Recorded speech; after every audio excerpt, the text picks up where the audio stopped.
नमस्कार, आप देख रहे हैं दूरदर्शन हिमाचल और मैं हूं आपके साथ प्रिया सिंह। कार्यक्रम नमस्ते हिमाचल में आप सभी का स्वागत है। दर्शकों, संगीत एक ऐसी भाषा जिसके लिए शब्द की ज़रूरत नहीं, बस दिल होना चाहिए जो उसे महसूस कर सके। आज हमारे साथ एक ऐसे कलाकार हैं जिनकी बांसुरी की जो धुन है वो ना केवल स्वर को जिंदा करती हैं बल्कि आत्मा तक को छू जाती हैं। और आज का हमारा जो विषय है वो बहुत खास है, स्वर लहरों से चमकता संगीत। और इस विषय पर बातचीत के लिए हमारे साथ है योगेश शर्मा जी। आपका बहुत बहुत स्वागत है योगेश जी। बहुत बहुत धन्यवाद जी। दूरदर्शन डीडी हिमाचल के सभी दर्शकों को मेरा प्यार भरा नमस्कार जी। जिस तरह से हमने आपसे बातचीत करनी है, और बांसुरी जो है वो आप बहुत खूबसूरत बजाते हैं, उसकी जो धुन है उससे सभी के दिल जो है उसको मोहित कर लेते हैं। तो मैं आपसे पहला सवाल ये करना चाहती हूँ कि आपको ऐसा लगता है कि जो आपके मन के भाव है वो आप शब्दों से ज़्यादा अपनी बांसुरी से बयां कर सकते हैं? प्रिया जी, जब से मैंने बांसुरी बजाना प्रारंभ किया जी। तो मुझे लगता है कि जो बात हम अपने शब्दों से बयान नहीं कर सकते या लोगों तक नहीं पहुंचा सकते, तो अपने संगीत के माध्यम से, अपने बांसुरी के माध्यम से वो हम लोगों तक पहुंचा सकते हैं। जी जी जी। और बांस की एक खाली लकड़ी जिससे सुर निकालना बहुत मुश्किल है, और इसको जिसने शुरू किया है भगवान श्री कृष्ण ने, उनकी महिमा तो अपरंपार है। तो हम चाहते हैं कि नमस्ते हिमाचल ये कार्यक्रम है, शुरुआत कोई हिमाचल की धुन से हो जाए। जी जी जी जी जी जरूर।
बहुत सुंदर, बहुत मधुर।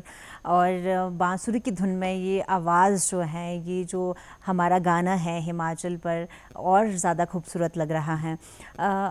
योगेश जी, जो बांसुरी है वो आपके, अगर हम जानना चाहें आपके बचपन से, आप आज हम बांसुरी की धुन को तो सुनने ही वाले हैं, उसका आनंद तो उठाने ही वाले हैं, साथ ही साथ आपके जीवन के बारे में भी जानना चाहते हैं। आप कहाँ के रहने वाले हैं, और बांसुरी की जो ये धुन है कब से शुरुआत हुई इसकी, कब से? जी प्रिया जी, मैं आपको बताऊं, मैं जिला शिमला के तहसील ठियोग के एक सरोग नाम का एक छोटा सा कस्बा है। हाँ जी। और बहुत मशहूर जगह है। सन 2004 में तत्कालीन राष्ट्रपति डॉक्टर APJ अब्दुल कलाम जी भी वहाँ पधारे थे। अच्छा। उसके साथ लगता मेरा गांव है, कल्याओक नाम गांव से मैं बिलोंग करता हूँ। जी। तो बांसुरी बचपन से मुझे शौक था, जुनून था। मैं आपको बात बताऊं कि मुझे बचपन के छोटे में याद आती है कि जैसे घर से पॉकेट मनी मिलेगा। हाँ जी। उन दिनों में जितना भी मिलता था तो सब मिलता है। बच्चे जो है तो जाके मिठाइयाँ लेंगे या कुछ, मैं बांसुरी ही लेता था। अच्छा, मैं बांसुरी ही लेता था। पहली तो बार किसने पकड़ाई थी बांसुरी? क्योंकि कैसे पता लगता है, बच्चों को खिलौने बहुत सारे समझ आते हैं जब वो मेले में जाते हैं, खासतौर पर पहले के समय की अगर हम बात करें। आज के समय में बहुत सारी ऑप्शन हैं, ऑनलाइन है, मार्केट प्लेसेस पे बहुत सारी जी ऐसी जी शॉप्स है, पर पहले एक मेला जो है वो एक साधन होता था जी जी जी। इस तरह की चीज़ें इकट्ठी करने का। तो आपको पहली बार किसने पकड़ाई थी? मुझे याद है मैं बहुत छोटा था, तो मामा के घर में जाते हैं मेहमानी में, मेरे मामा जी के बेटे वो बांसुरी बजाते थे, उनके पास बांसुरी थी। अच्छा जी। तो मुझे इतना वो था कि कब मेरे पास ये बांसुरी दे, मैं बजाऊं इसको, एक जुनून था। उन्होंने शायद मुझे पहली बार मेरे हाथ में बांसुरी दी थी। अच्छा और जी। तब से ये जुनून आज तक जिंदा है। जिंदा है। और बहुत कम होता है जिससे हम बचपन से इतना प्यार करते हैं या जुनून होता है, उसे इतने लंबे समय तक आप अपने साथ रखते जी हैं, बहुत जी बड़ी बात है। जी जैसा आपने कहा कि आप सरोग के रहने वाले हैं, जी ठियोग के रहने वाले हैं, जी ठियोग क्षेत्र के, और इस तरह से बांसुरी आपके सामने आई, जी। तो आपने कब सोचा कि प्रोफेशन ही बना देना चाहिए मुझे बांसुरी को, और इतना मैं अच्छा गा सुनाता हूँ, इतनी अच्छी धुन है, इतनी पकड़ है मेरी इस पर, कब आपको ऐसा लगा? प्रिया जी, मैं आपको बताऊं कि एक्चुअल में प्रोफेशन का मैंने नहीं सोचा था। अच्छा जी। अब ये 80s की बात है, 80 के दशक में इतने संसाधन नहीं थे, ना ही ये सोशल मीडिया था। तो जब मैंने बांसुरी बजाना प्रारंभ किया था, वो मेरा जुनून था, वो मेरा शौक था। इस बांसुरी का इतना शौक था कि मैंने अपना पढ़ाई भी आधे में छोड़ दिया। अच्छा जी। हाँ जी जी। बट अपने मन की शांति के लिए, अपने सुकून के लिए।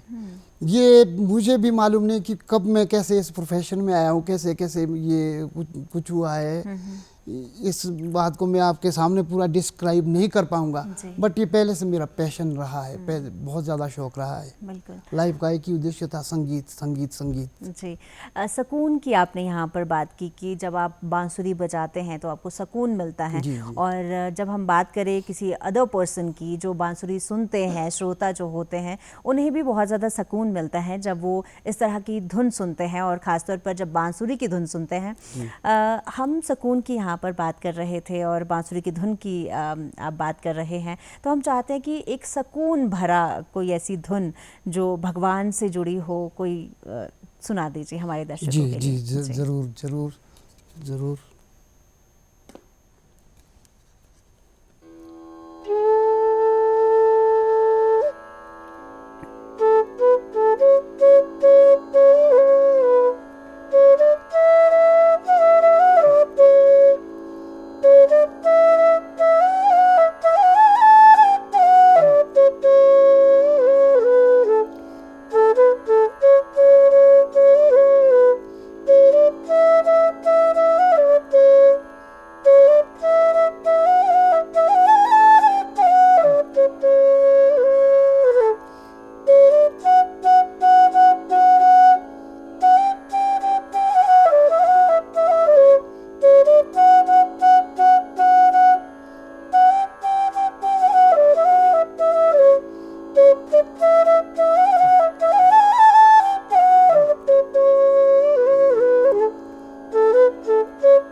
बहुत सुंदर, बहुत खूबसूरत। योगेश जी, हम आपसे ये भी जानना चाहते हैं कि जो आपकी बांसुरी की जो मिठास है, ये क्या हिमाचल की फ़िज़ाओं से आई है या आपकी साधना से? मैं सच बताऊं आपको तो ये इन दोनों चीज़ों का एक संगम मिश्रित संगम है। है जी। क्योंकि हिमाचल प्रदेश एक पहाड़ी प्रदेश राज्य है, है, अपने बिल्कुल। सौंदर्य के लिए जाना जाता है और यहाँ के कण कण में संगीत है। जी। तो इस की मधुरता और मेरी अपनी साधना, अपनी तपस्या या अपना रियाज, इन दोनों का समावेश है जो आप आज बजा हम पा रहे जी हैं, जी बिल्कुल। जी जी रियाज की आपने यहाँ पर बात की, अगर संगीत की हम बात करें, कलाकारों की बात करें, तो उन सभी के लिए जो रियाज है वो करना ज़रूरी है। या आप किसी क्षेत्र में हैं तो भी रियाज करना बहुत ज़रूरी है, उसी से इंसान परफेक्ट बन सकता है। रियाज आप कैसे करते हैं? अगर हम पहले समय की बात करें, आज आपके पास बहुत सारे ऐसे कार्यक्रम हैं जहाँ पर आप जाते हैं और शायद ही आपको समय मिल पाता होगा। जी जी पर अगर हम आपके पहले समय की बात करें, जब आप इस फील्ड में आए ही थे, तो किस तरह से आप रियाज करते थे, अपने आप को परिपक्व बना रहे थे? प्रिया जी, रियाज की बहुत आवश्यकता है संगीत जी। में। संगीत में आप गायन कर रहे हो, आप कोई इंस्ट्रूमेंट प्ले कर रहे हो, क्योंकि संगीत शॉर्टकट नहीं है। बिल्कुल।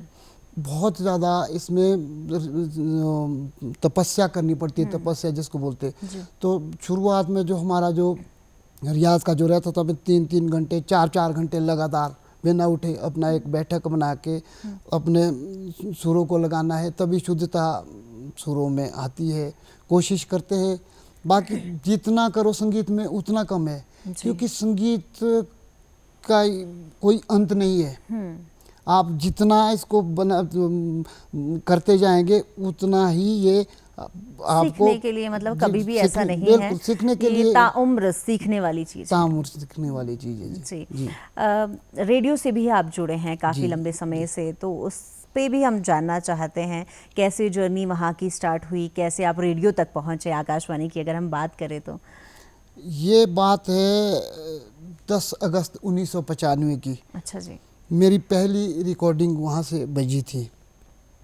ऑडिशन के लिए तो हम लोग, मेरे साथी और भी यार दोस्त थे, हम लोग आगे साथ साथ में, तो कोई डर भय या इस तरह का कोई झिझक नहीं होती थी। और सरस्वती माता की कृपा से, मतलब अपने या गुरुजनों के आशीर्वाद से मेरी ऑडिशन पास हो गई। अच्छा जी। और मुझे रिकॉर्डिंग का मौका मिला। तो रिकॉर्डिंग में उन दिनों में बैठे थे हमारे गुरुतुल्य आदरणीय श्री राम शर्मा जी, पंडित संतराम शर्मा जी, त्रिलोक सिंह जी। तो पहले रिकॉर्डिंग में मुझे बहुत एक अंदर ही अंदर, मतलब खुशी तो बहुत थी कि आज मुझे मंच मिल रहा है। डर भी बहुत था, कंपन बहुत था, टांगे कांप रही थी। इवन मैं आपको सच बात बताऊं, अपने दर्शकों को भी सच वो बताता हूं, तो बांसुरी जहां बजाने की बात आई, मेरा मुंह सूख चुका था, मैं बांसुरी नहीं बजा पा रहा था। फिर पानी मंगा के, फिर पानी पी के, उसके बाद कहीं मैं वो, और भगवान का नाम लेके, माता सरस्वती का नाम लेके मैंने वो रिकॉर्डिंग बजाई। उसके बाद वो दिन है और आज का दिन है, और बजाते जा रहे हैं। जी जी जी जी। ऐसी कौन सी धुन थी जो आपने, अगर आपको याद है तो, जो आपने वहाँ पर पहली बार बजाई थी और आपका सिलेक्शन हो गया, या जो आपको धुन बहुत ज़्यादा पसंद है, ऐसी कोई धुन जो आप लंबे समय से सुनाते जा रहे हैं अभी तक? जी, मैं कोशिश करूँगा। जी, कौन सी धुन है ये? ये आपको मैं बात बताऊं, एक ठुमरी टाइप एक वो बजाते थे हम लोग पहले से, बड़े गुलाम अली खान साहब की गाई हुई है, याद पिया की आए। तो बचपन से मुझे बहुत पसंद है, बहुत पसंद है, बहुत सुनता था। कोशिश करूंगा मैं, गुरु लोगों की चीज़ है इसको। जी।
बहुत मधुर ये धुन थी।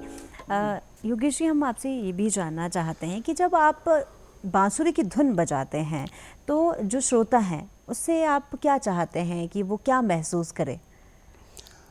जब मैं बांसुरी बजाता हूँ तो मैं यही सोचता हूँ जो भाव मेरे मन में आ रहे हैं वही भाव श्रोताओं के मन में भी जाए, और उस भाव को मैं जो अपने बात आप जो शब्दों से बयां नहीं कर सकते हैं, आप अपने बांसुरी के माध्यम से उन भाव को वो, और जितना आनंद बांसुरी बजाने में मैं ले रहा हूँ श्रोता भी उतना ही आनंद ले। और वो क्या है कि जब श्रोता आनंदित होता है और दिल से वाह निकलती है, वो हम जैसे कलाकारों के लिए एक टॉनिक का काम करती है। और वो दुआएं बोलो, आप टॉनिक बोलो, बिल्कुल वही आपके लिए सबसे ज़रूरी चीज़ है। जी, जैसे आपने कहा था कि आपके बचपन में आपने पहली बार जो बांसुरी ली थी और पॉकेट मनी जो आपको मिलती थी उससे आप बांसुरी खरीदते थे।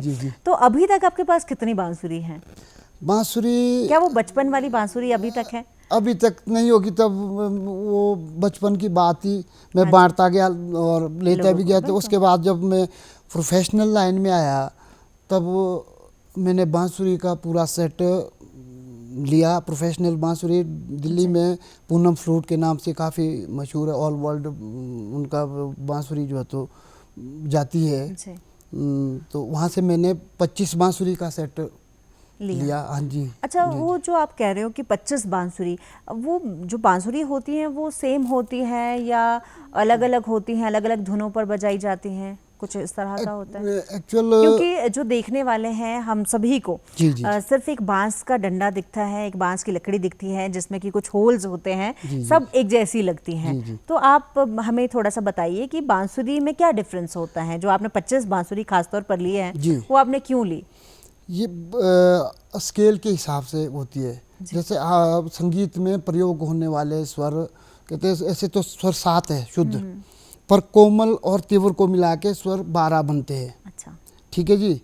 तो 12 सुरों की 12 बांसुरिया, उसका फिर वो है कि आपका सप्तक नीचे का है, बेस फ्लूट है और हाई रेंज में है, उसकी 2-2 बांसुरिया होती है। तो जो हमारा जो खड़ज है सा की 3 बांसुरियाँ रहती है। अच्छा। अब वो पूरा सेट ले रखा है। जी, अलग अलग मतलब अलग अलग सुर की अलग अलग बांसुरी लगती हैं। और शायद ही मुझे लगता है कि हमारे जो दर्शक हमें देख रहे हैं उन्हें, बहुत से लोगों को शायद ये ज्ञान नहीं होगा कि बांसुरी में भी इतने सारे डिफरेंसेस होते हैं, इतनी सारी धुन के लिए अलग अलग धुन के लिए अलग अलग बांसुरी यूज़ की जाती हैं। तो एक बहुत अच्छी जानकारी आपने हमारे साथ साझा की है। बांसुरी की जब हम यहाँ पे बात कर रहे हैं, अलग अलग बांसुरी आपने बताया, तो अगर आप बताएंगे थोड़ा सा कि ये कितने प्राइस में मिलती हैं, कितने रेंज तक इसका प्राइस जाता है?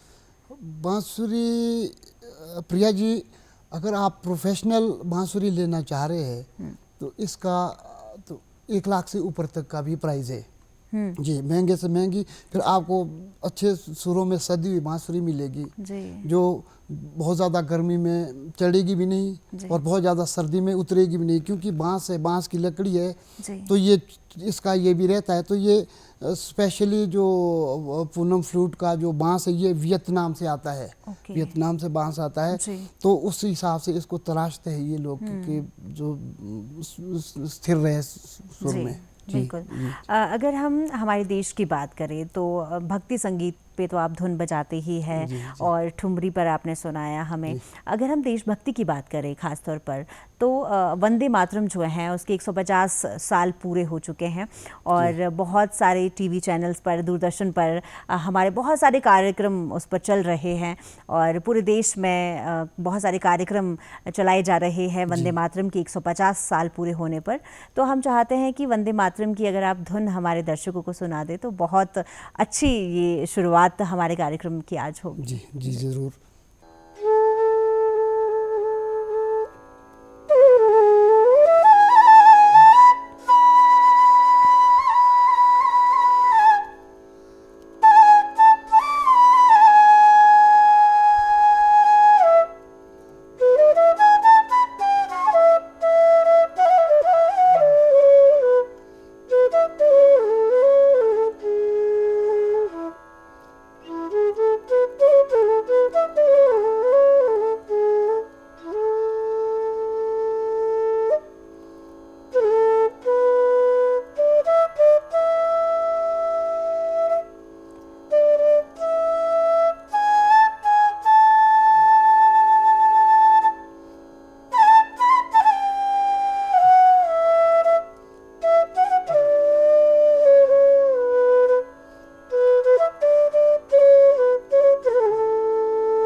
योगेश जी, अगर आपके बारे में हम जानने की कोशिश करें, और संगीत से आप इतने जुड़े हैं, आपने कहा कि बचपन से ही आप बांसुरी बजाते आए हैं, तो संगीत आपके लिए क्या है? एक शौक़ है, एक साधना है, या आत्मा से जुड़ी वो आवाज़ है जिसे आप ताउम्र अपने साथ रखना चाहते हैं? प्रिया जी, मैं आपको बताऊं, जब संगीत मैंने शुरू करा तो मेरा शौक़ था जी, बचपन से।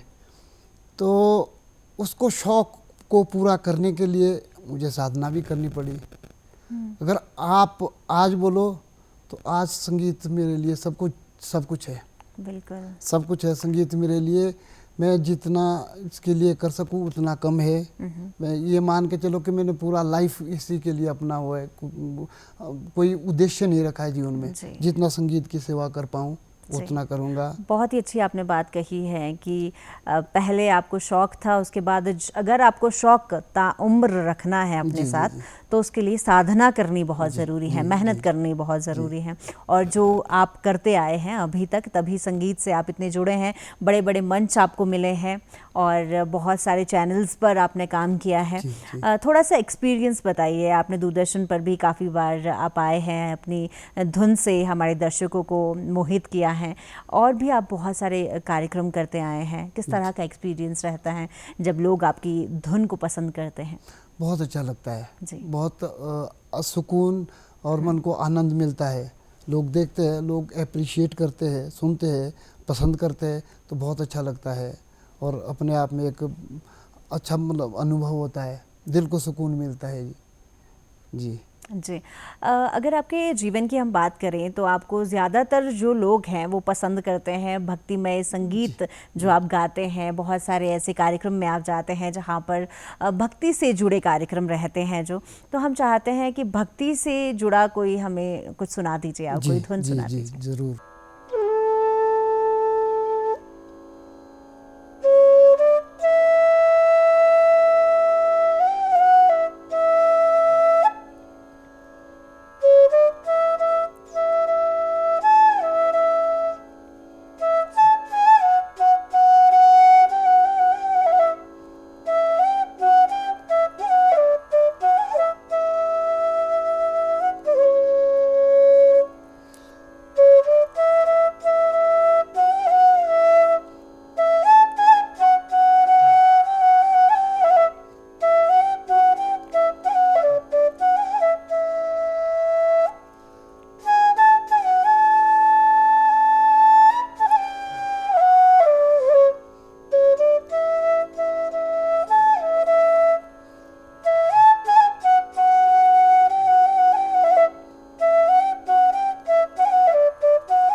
बहुत मीठी जो ये धुन है, और हमेशा ही बांसुरी की जो धुन रहती है वो मिठास भरी रहती है। हम तो आज आनंद उठा ही रहे हैं, साथ ही में हमारे जो दर्शक हैं वो भी आज के कार्यक्रम का बहुत ज़्यादा आनंद उठा रहे होंगे। योगेश जी, आप हमेशा म्यूज़िक से जुड़े रहे, हमेशा कलाकारों के बीच रहे, हमेशा वाद्य यंत्र जो होते हैं हमारे उनसे घिरे रहे। कभी आपने सोचा कि मैं भी गा सकता हूँ या गाने की कोशिश की हो, या शौक कभी ऐसा उत्पन्न हुआ हो? अगर मैं अपने संगीत इसकी शुरुआत में बताऊं तो शुरुआत मैंने गायकी से ही कि मैं गाता भी था। अच्छा। तो अब मैं आपको अपने जीवन की एक बात आपको बताऊं। जी। मैं बांसुरी बजाता हूं, जी। पर बांसुरी में अगर प्रैक्टिकली मैं आपको बताऊं, प्रैक्टिकली मेरे गुरु बांके बिहारी भगवान कृष्ण है। जी बिल्कुल। प्रैक्टिकली में उस जो हमारे समय में 80 के दशक में या 90 के दशक में ऐसे संसाधन नहीं थे कि हम किसी गुरु के पास जाए, बहुत कम हमारे पास वो रहते थे।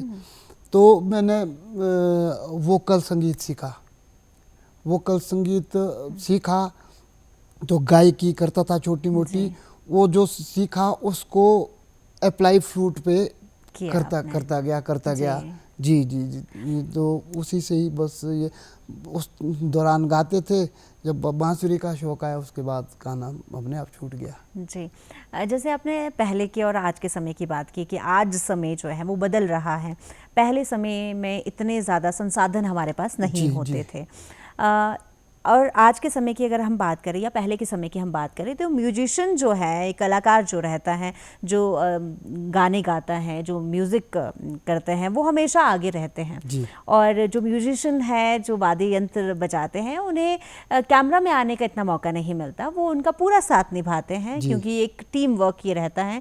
अगर स्वर ना हो, वो धुन ना हो तो म्यूज़िक का मज़ा भी नहीं आता है। तो आपको क्या लगता है पहले के समय में और आज के समय में कितना डिफरेंस आया है? क्योंकि अब देखने को मिलता है कि जैसे आप बांसुरी बजाते हैं और आपको एक इस तरह का मौका मिला कि आप अपनी बात रख सकते हैं, और वोकल जो हमारे जो कलाकार हैं जो इस तरह के वाद्य यंत्र बजाते हैं वो सोलो परफॉर्मेंस भी देते हैं। तो आपको क्या लगता है कितना डिफरेंस आया? पहले के ज़माने में, पहले के समय में ये मौका मिल पाता था या नहीं? बहुत ज़्यादा परिवर्तन हुआ है जी। पहले इस तरह के अपॉर्चुनिटीज़ नहीं थी। हाँ जी। आज की डेट में लोग सोलो बजा रहे हैं। बड़े बड़े मेलों में कार्यक्रम जो होते हैं अब वो मंगल ध्वनि से होते हैं जी। हमारे ठियोकी शान हरिदत्त भारद्वाज जी बहुत बड़े बांसुरी वादक हैं, काफ़ी कंट्रियों में घूम चुके हैं। आज भी वो कार्यक्रम करते हैं और मंगल ध्वनि से शुरुआत होती है हर मेलों की, हर संध्या की। और हमारे एक बड़े भाई थे, आज नहीं है, सूरजमणि जी शहनाई बजाते थे। उन बहुत ज़्यादा इन 2-4 आर्टिस्टों ने बहुत ज़्यादा पहचान दी है इन साज़ों के लिए। तो आज की डेट में इनकी अलग से डिमांड होने लगी है। पहले ऐसा नहीं था, पहले कंपनी करने के लिए ही बुलाते थे बिल्कुल। जी। क्योंकि आज के समय में सोशल मीडिया इतना ज़्यादा प्रभावित हो रहा है, आपके कलाकारों को बहुत ज़्यादा इम्पोर्टेंस दी जाती है। हमारा जो नमस्ते हिमाचल कार्यक्रम है इसमें हम अलग अलग लोगों को बुलाते हैं, अलग अलग कलाकारों को बुलाते हैं, उनकी जिसमें वो प्रोफेशनल है, उनका हाथ बैठा हुआ है, या वो संगीत हो या बांसुरी हो, तो उस पर बातचीत की जाती है। तो इस तरह के मंच हमें लगता है कि कलाकारों के लिए ज़रूरी हैं, और कहीं ना कहीं आज हम आपकी जो स्टोरी है उसको सुन पा रहे हैं तो वो नमस्ते हिमाचल कार्यक्रम की ही वजह से हैं। आपके जीवन के बारे में हमने ये जाना, आप ज़्यादातर जो है वो भजन और मंगल कार्य जो होते हैं उस तरह की धुन बजाते हैं। हिमाचल जो है वो पहाड़ी क्षेत्र है और आप हिमाचल के ही रहने वाले हैं, और पहाड़ी गाने जो है, नृत्य जो है वो हम सभी के दिलों में बसता है। तो हम चाहते हैं कि एक धुन जो आप हमारे पहाड़ी जो लोग देख रहे हैं, हमारे हिमाचल के लोग देख रहे हैं, उनके लिए आप सुना दीजिए। मैं आपको एक कोशिश करूँगा एक धुन सुनाने की। बांका मुल्का ही में चला, क्या कहते जी।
बहुत सुंदर, बहुत खूबसूरत। हिमाचल सबसे की पहले मैं क्षमा चाहूँगा, जी आपको भी रोक रहा हूँ। ये जो मैंने गीत का टाइटल बताया था ये गलत हो गया, ये गाना था गिरे धारोरी बागरे मेरी ये, जी तो उसके लिए मैं अपने दर्शकों से जी क्षमा चाहता हूँ। जी, हिमाचल से ही जुड़ा ये गाना जी है जी और जी जी हमारे जो दर्शक हैं वो पहचान गए होंगे, क्योंकि अपने जी जी गाने से अपने हिमाचल की जो संस्कृति है उससे जी सभी को बहुत प्यार है। उसका कोई भी गाना बज जाए या सुनने को मिले तो हम सभी के पांव थिरकने लग जी जाते हैं। हिमाचल की जब हम बात करते हैं, यहाँ की संस्कृति बहुत अलग है। हर 15-20 किलोमीटर की दूरी पर अलग अलग भाषा हैं, अलग अलग वेशभूषा है, अलग अलग खाना है। और यहाँ के अगर ख़ास तौर पर संगीत की बात करें तो बहुत सारे अलग अलग संगीत है। हम बात करें लामण की, जूरी की, या इस तरह के बहुत सारे अलग अलग जी अनुष्ठान जो रहते हैं, अलग अलग गाने उस पर बजते हैं। तो जी हम जी चाहते हैं कि भरतरी एक जो हमारे संगीत का एक अहम हिस्सा है, उस पर अगर आप कोई धुन सुना दीजिए जी हमारे जी लिए। जरूर जी, जरूर जरूर मैम। कौन सा ये गाना होगा? ये भर्तरी है, भर्तरी भर्तरी हरी भर्तृहरि। गाथा जी है जी, जी। डिस्ट्रिक्ट सिरमौर और हमारे अपर शिमला ठियोग वगैरह इसमें गाई जाती गाया है। जाता है। जी जी जी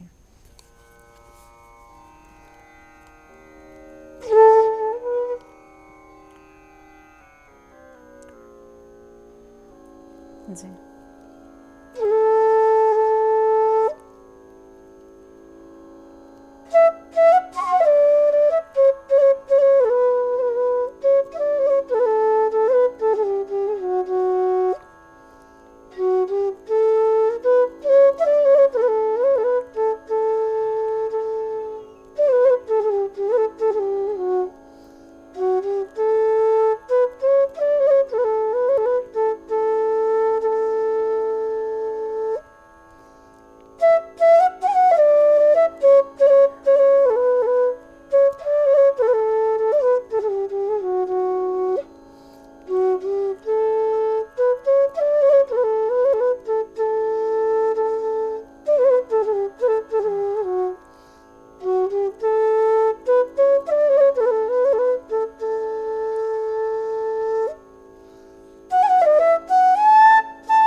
बहुत खूबसूरत, बहुत सुंदर धुन। और हिमाचल की, जैसे हमने बात की कि हिमाचल के गानों पर, हिमाचल की कोई भी गाथा हो उसको सुनकर बहुत ज़्यादा सुकून हम सभी को मिलता है।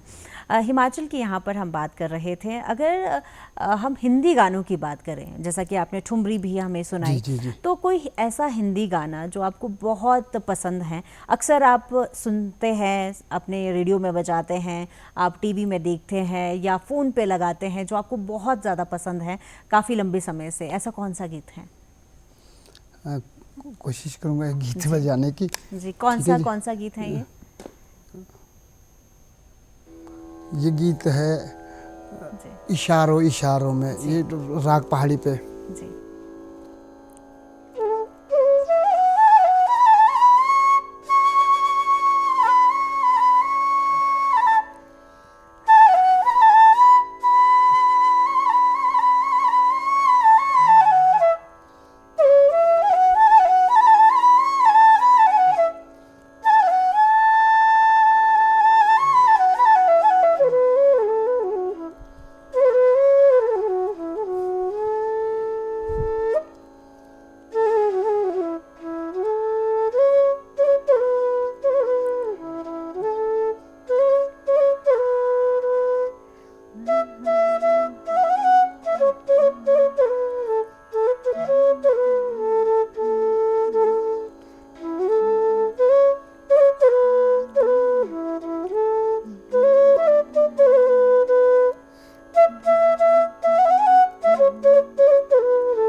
खूबसूरत, बहुत ही अच्छा लगा जो आपने मतलब इस धुन को सुनकर, और लगता है कि आपकी जो साधना है वो इतने लंबे समय से जो आप करते आ रहे हैं, और बांसुरी से जो आपको प्यार है वो सच में जब आप बजाते हैं तो वो झलकता है।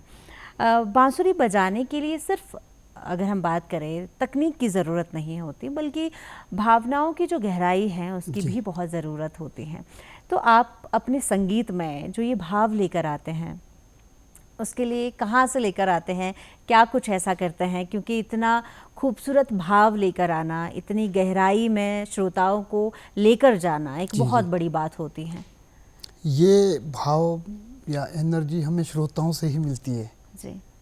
जैसे मैं बांसुरी बजाता हूँ और श्रोता लोग मंत्रमुग्ध होके सुनते हैं तो बहुत ज़्यादा सुकून मिलता है। उससे क्या है, उससे आपके अंदर में और लहरें तैयार होती है कि मुझे कुछ अलग करना है जी।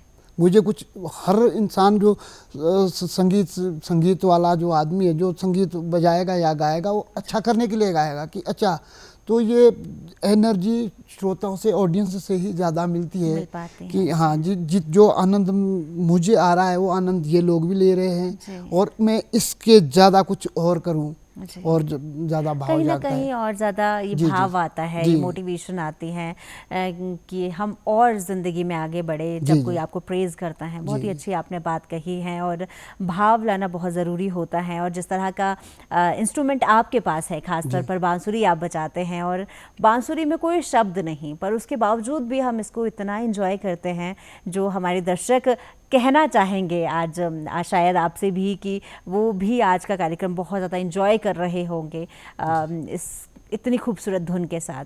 अच्छा, मेडिटेशन की जब हम बात करते हैं, ध्यान की बात करते हैं, क्योंकि आज के समय में इतना ज़्यादा इस तरह का समय है कि भाग दौड़ भरी ज़िंदगी है, आपके पास अपने लिए भी समय नहीं है, तो लोग जो हैं अपनी शुरुआत थोड़ी सी योग से करते हैं, मेडिटेशन से करते हैं, तो उसके लिए भी बांसुरी की जो ये धुन है वो बहुत ज़्यादा कहीं ना कहीं हमारे लिए हेल्प करता है। जी।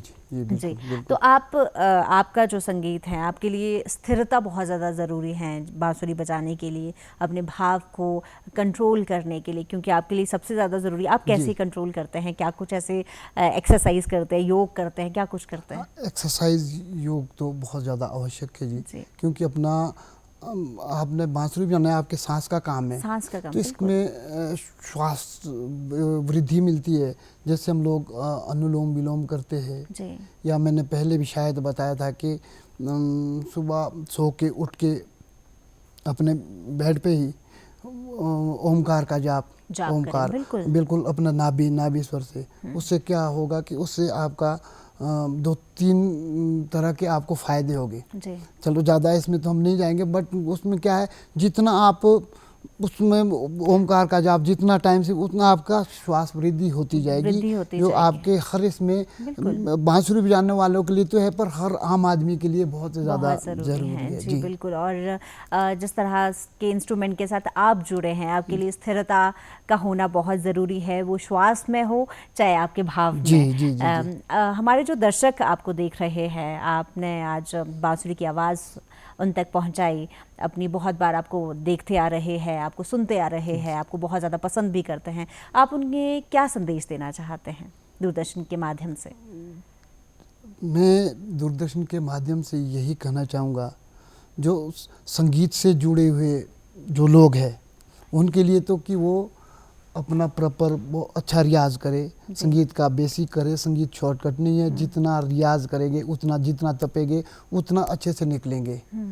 तो और लोगों के लिए अच्छा संगीत सुने और उसको पसंद भी करें। अच्छे कलाकार, अच्छे आर्टिस्ट आगे आएंगे। और आज की डेट में आप देख रहे हैं कि जो आज की जनरेशन में काफ़ी अच्छे कलाकार निकल रहे हैं। तो इसमें क्योंकि संगीत में पहले प्रतिस्पर्धा नहीं थी, आज संगीत में काफ़ी प्रतिस्पर्धा है, काफ़ी अच्छे नए टैलेंट सामने आ रहे हैं और काफ़ी नए बच्चे मेहनत कर रहे हैं और अच्छे मंचों पे जा रहे हैं। आज की डेट में हमारी मौका भी उन्हें मिल रहा है, मौका भी मिल रहा है, प्लेटफॉर्म मिल रहा है।